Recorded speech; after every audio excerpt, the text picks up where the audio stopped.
Welcome to the Word of Life podcast. I'm Nick Cianfarani.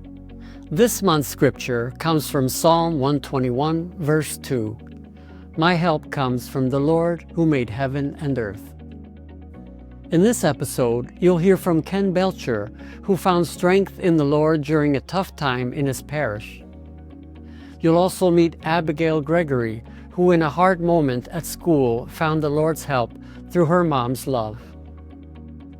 And finally, you'll hear from Giancarlo Santillo, whose initiative to feed 300 students became a beautiful act of God's love in action. But first, let's listen to Tom Rowley's introduction.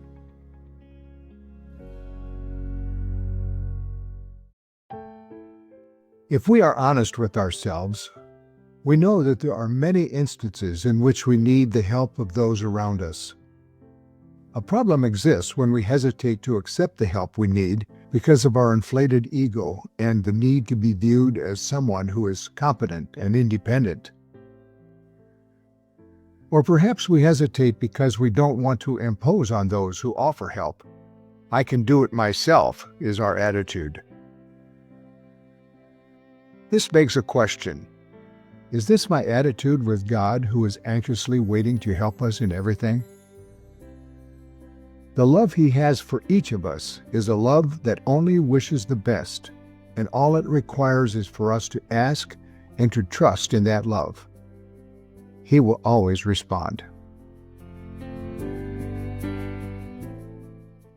Hey, Ken, welcome to our podcast. How are you? I'm doing great, Nick.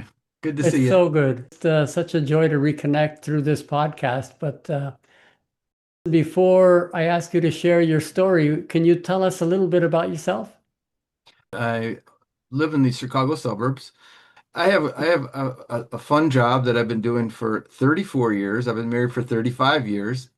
I have one stepson and one son, and they're older and having their own families. So it's fun to be a grandfather, a father. The joys of being a grandparent, I'm sure. So the word of life, I believe, is my help comes from the Lord who made heaven and earth. And the help is comes, I believe, from prayer and from, at least in my experience, right? And from living the gospel or doing God's will in the present moment. So I will share a quick story about praying and how I feel about that. When my parents were ill in difficult times toward the end of their life, I felt the presence of the whole Focolare movement, which is a worldwide movement, praying at the same time. And I looked at other people in my community and in my family. I says, "You guys have no idea how powerful this is." Everybody should have this unity of prayer across the world. So anyway, that prayer is very strong, and we appreciate that. So the story starts with the parish that I have been a member of for the last 25 years. Began to dwindle in attendance a little bit before COVID, a lot after. I was asked by the pastor, along with 4 others, to be key parish leaders to go to the diocese to understand what this restructuring was going to be about and how it may affect our parish. And but we didn't know if our parish was targeted to be one that was going to close, or whether we were going to join with somebody, or whether we were going to be maybe even some other parish comes to our parish and helps us, expand. But we listened to all the scenarios. When we got to these meetings, it was a gentleman who came at the request of his pastor with a heart of gold and a heart of love. And this particular layman parishioner who was supporting us from another parish, which was not likely to even come close to being involved with us, was a godsend in keeping our spirits up and giving his love. So I think that's part of when we need the help, Lord gives it to us, and I think it's in unexpected ways. So we move on to the parish meetings after that to share the information with the parish family. with a lot of love and a lot of thought to put it in a clean in a professional way to share with the diocese what our parishioners felt about this program, the targeting restructuring. And then that's when they gave us the scenarios. They said, well, you Saint so and so, you are possibly going to be closed or amalgamated or turn into a mission chapel. And here's how that can all happen. And um, it was a difficult time. Again, there's people that were resigned to the fact that didn't think we were going to make it and things like that. But what ended up happening is after we edited those feedback and we submitted it, um, we had to wait 3 months that we got the word that we were going to stay open, that we were going to become amalgamated with another parish, that our building would stay as a mission. We were shocked, but we also, as a team and as a parish, felt like we did what God wanted us to do, did God's will, didn't fight back, and this is why we feel we received the hundredfold. Something that my parents would always say to me when families were in need and they didn't know how to make ends meet. If you lived and prayed and did follow God's will, that you will receive the hundredfold. And this is a time in my adult life that it became true again. Thank you very much. This is a beautiful story. I'm sure so many other people can relate to this because we're all part of a parish in one way or another. And so, yeah, thanks again. It was great to have you with us. Appreciate you having me, Nick. Good to see you again. Welcome, Abigail. It's so nice to have you with us today. How are your studies going there in Montreal? Hi there, great. Nice to see you. I just finished up my first month of classes, so we're getting close to midterm season, but so far I've been getting used to things and having a great time. It's wonderful. And you were telling me earlier that you've had a chance to visit different things there in Montreal, and you're really liking it.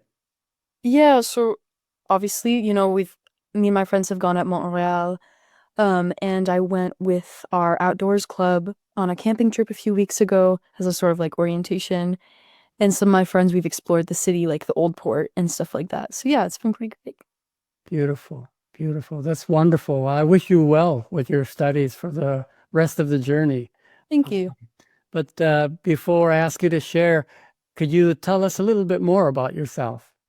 Yeah, so I'm from Atlanta, Georgia, but right now I'm studying at McGill University, and I'm a biology major with a minor in religious studies. I'm not sure what I intend to do with that yet, but yeah, I'm enjoying it. And I've been involved with theater and sports medicine in the past. And lately I've been in a study about bird collisions. But yeah, I'm excited to try new things in a new country and to meet new people. Wow, that's fantastic. Thank you. Thank you for that. It's nice to get to know you a little bit. God's help was something I really struggled with for a while because I grew up very like perfectionist and very I have to do everything myself, otherwise, it's not as valid or as much of a success. Um and so about this time last year, which was my senior year of high school, I was very overwhelmed by just all of the things. 'Cause, you're applying to colleges and you're taking probably pretty hard classes, all that stuff. So I was like, this is crazy. I can't do this. And I kept missing all these deadlines for, you know, when applications were due, stuff like that. And I knew that my work just was not my best work. And so I went to a Catholic high school. So some days I would literally just go into our school chapel and sit there and be like, what am I doing? You know, um, and so eventually I was like, this is not sustainable. And I am so deeply unhappy, like, and stressed and tired just all the time. And so I kind of like the idea of the image of God in other people because when he's something vague and abstract, I don't really know how to go to him. I feel like very distant. And so I really strongly see God in my mom and in the advice and like comfort she can provide. So one night it was like 2 in the morning, so I do feel a little bit bad, but I went to her and I was like, I need help. Like, I can't do this. I feel like life shouldn't be this stressful if I'm doing exciting and fun things. And so in that moment, she gave me the feeling of safety that I think comes from God. This like support no matter what. And this idea that you can just like unload all of your burdens onto another person.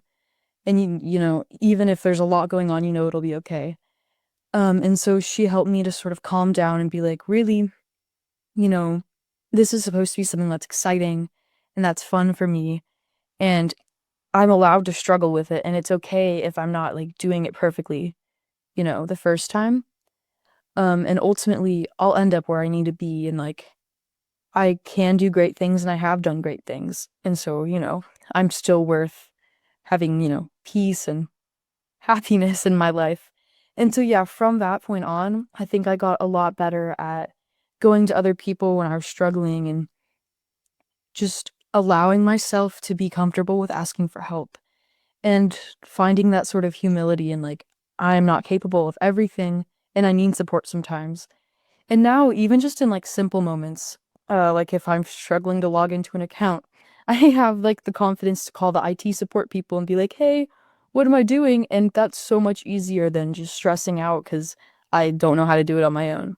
So, yeah, that was sort of my experience with really getting more comfortable with asking for help and seeing how God provides through other people. Thank you so much. This has been a gift to have you with us. Thank you so much. Before introducing our next guest, I'd like to invite you to consider donating to Focolare Media. It will help us continue producing inspiring podcasts. Visit our website, focolaremedia.com/donate.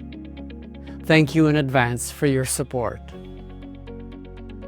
Hello, Giancarlo. Welcome to our podcast. It is so good to have you with us. How are you? Good. I know you have a beautiful story to share with us. I was very much touched by the efforts and then the results and everything that happened with your experience. But before you tell us about it, tell us something about yourself. Thank you, Nick. My name is Giancarlo. I'm living in Chapel Hill, North Carolina. And I've been here in North Carolina almost, I would say 15, 16 years. And I'm here and I'm working at Delta Airlines. Thank you, Giancarlo. Now we'd love to hear your story. Thank you. Yes, so my is a little experience with student here in Chapel Hill, North Carolina. I'm a part of Newman Center in Chapel Hill in UNC. This is a center where we try to have students getting together. And we started this group a long time ago, like maybe 5 years ago. We went to Father Tim and said, what we can do for students. And Father Tim said, you guys can help us with the feeding the student every once a month on Wednesday. But anyway, me, Ave and Maria said, what we can do. So we start and provide some every month some food for the student. And since then, this activity with the students grow. We start feeding the maybe 50 students. And then with the group of Newman Center Catholic Church here in Chapel Hill University, we were doing once a month a breakfast. And after that, we started with 15 students and it grow and grow. And after that, we ended to feed last 2 months ago, 300 students with an Italian dinner. Matthias came home one night and said, Dad, we're going to have a graduation party in our house. So, yes, great. So we have the graduation and he said, Dad, but there's going to be the parents as well. Parents, oh, that's fine. So in the end, they came parents of my son, roommate, grandparents, they came. We are almost 25 people in our house. And there was this nice connection. It was so wonderful to see parents that I never met. So it was so nice that from this simple dinner that we had in 4 years of graduation, it became such a great moment at the graduation party with them. It's amazing how through your act of cooking, sharing your talents, and you can build these relationships with the students, but also the parents, the grandparents. And Yeah. thank you, Giancarlo. It's been a great pleasure having you with us today. Thank you, Nick. Thank you. Thank you for joining us today. I hope you have been inspired by the wonderful stories shared. I look forward to being with you again next month to listen to a reflection and a commentary on the Word of Life. Log on to your favorite podcast platform and look for Word of Life Podcast by Focolare Media. There you'll be able to listen to previous episodes. I invite you to join me each month for new episodes. You can also read additional experiences in Living City magazine. If you have a story that you would like to share, please write to me at nick.cianforani@focolaremedia.com. Bye for now, and God bless.